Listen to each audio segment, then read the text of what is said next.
I hope you're doing well. Today we will see what is the most unusual item you've traveled with in your carry-on. This video is brought to you by the Question Response channel. Thanks to Dave Scruggs, DeAnn Robinson and Jody W for sharing their views on this question. Let's go for Dave Scruggs' first answer. A human kidney. Apparently, someone requested that a kidney to be transplanted that was taken from a live donor in City A be hand-carried to City B. The usual method is air freight. Surprisingly, not too hard to get through TSA. The airline, Delta, was extremely accommodating.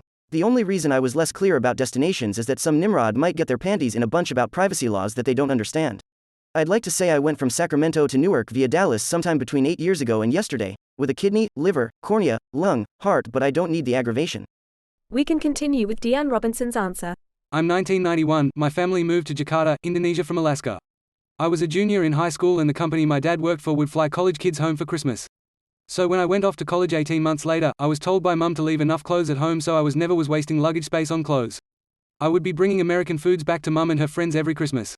I would get wish lists and money and go shopping at Sam's and Costco and get mega sizes of all the foodstuffs wanted and needed. Most years I'd bring home about 100 kgs of edible delights. My first year I learned about cheese dip and how critical it is to the average Texan for celebrating Christmas. A vital element of proper cheese dip is Velveeta. I was directed to bring back 10 2-pound blocks of the stuff. I'd run out of room in my bags, so I decided to haul it in my carry-ons. Do you know what Velveeta resembles on an airport security scanner?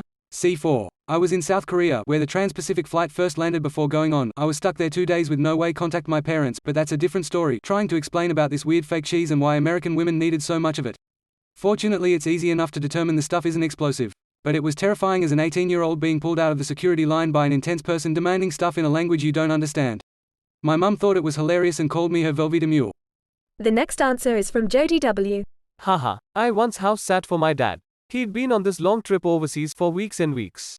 He'd been all over Europe, finishing up in America. Then back here to New Zealand, on the other side of the world. On his return, he proudly showed me his Galileo thermometer. It's a glass column, roughly 2 to 3 feet tall. Hell, it's probably the same size as my toddler but heavier. It's filled with liquid, sealed shut, and has these colored glass orbs also filled with liquid, floating inside there what gives you the temperature.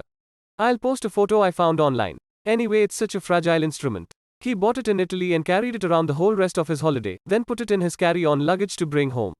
It arrived unscathed, and rests on his mantle to this day. The funniest thing is, you could buy them at any gift shop here at the time. Incidentally, I bought a cuckoo clock in Lucerne, Switzerland. I've always wanted one, so it wasn't an impulse buy. I paid in the shop, and added shipping to New Zealand. So easy and convenient. Best of all, I didn't run the risk of getting out of the plane, jet-lagged, and dropping and smashing it on the tarmac. I was traveling around Europe on the same trip. It was 2003, so post 9/11, security was very strict. From memory, we also had some sort of temperature screening for a pandemic, bird flu maybe? I flew into Singapore on the way home, then was looking for something in my carry-on, and to my horror realized I had a toiletry bag in there with a disposable razor in it someone on my tour had given me as I'd forgotten to bring one. I'd got right through all the security screening and the metal detectors. I immediately felt so guilty, I threw it straight into the bin. This is the end of the video. Thank you for staying until the end. If you found the answer you were looking for, please leave a like and subscribe, it would help us a lot. We are coming to the end of this video. Share your views on this question in the comments. See you next time.